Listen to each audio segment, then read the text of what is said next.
Donc, voici le disque. Nous allons voir l'aire du disque, mais pour l'instant, ce sont les parties du disque. Donc, nous avons le diamètre qui est très important. Nous allons l'utiliser quand même souvent. Donc, le diamètre en violette sur notre cercle va d'un bout à l'autre du cercle et passe par le centre de celui-ci. Le rayon, également très important pour la formule d'aire d'un disque. Le rayon donne la demi de notre diamètre. Donc, si nous prenons notre diamètre et nous le divisons par 2, ceci va nous donner le rayon. Par la suite, nous avons la corde qui est en vert. La corde étant un segment de notre cercle, donc une partie à l'intérieur de notre cercle. La plus grande corde du cercle est le diamètre, puisque ça va d'un bord et ça touche un autre bord du cercle. Une corde, c'est la même chose. Ça touche un bord et ça touche un autre côté du cercle sans nécessairement passer par le centre. Mais le diamètre est également une corde. Et nous avons deux arcs, un arc en rouge, un arc en jaune. L'arc va d'un bord à l'autre de notre corde et passant par la circonférence. La circonférence étant tout le tour de notre cercle. D'un autre mot, ce serait le périmètre du cercle. Donc, la circonférence est le périmètre du cercle. Et nos arcs, le jaune, un bord de la corde à l'autre bord, ceci est un arc, et le rouge, un bord de la corde à l'autre bord également. Donc, ce sont les parties du cercle. L'aire d'un cercle maintenant. Donc, l'aire d'un disque plutôt. Ici, petite erreur. Disque. Donc, l'aire d'un disque. Nous avons, afin de calculer l'aire d'un disque, désolé, l'aire d'un disque, tu dois avoir le rayon de celui-ci. Donc, ici, nous avons le rayon en violet qui représente la demi du diamètre. Lorsque tu as le diamètre au lieu du rayon, tu divises celui-ci par 2.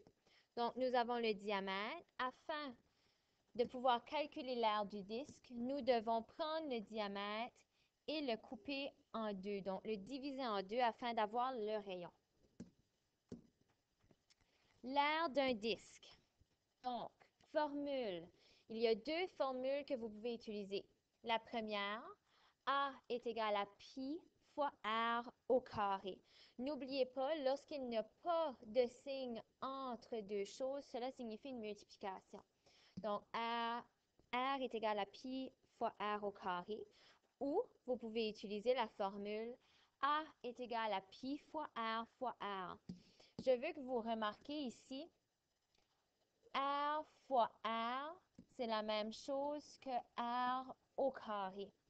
Il faut s'assurer que R au carré ne devienne pas 2 fois R.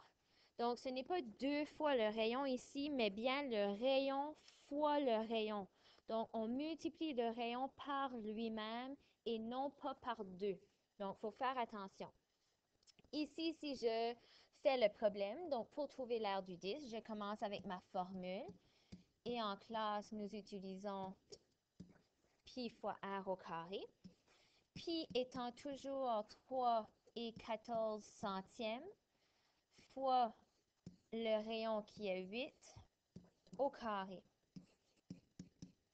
3 et 14 centièmes multiplié 8 au carré, on suit pas de masse. Donc, 8 au carré nous donne 64, qui est la même chose que 8 multiplié par lui-même. Donc, 8 multiplié par 8. 3 et 14 centièmes multiplié par 64 nous donne une aire de 296 centièmes de mètre carré. Encore une fois, j'ai l'aire et l'aire, j'indique le carré. Ici, j'ai deux autres exemples, donc une avec le rayon et une avec le diamètre. Donc, si je commence avec le rayon, R est égal à pi fois R au carré. 3,14 multiplié par le rayon qui est 12 au carré. 3,14 multiplié par 144, puisque 12 fois 12 nous donne 144.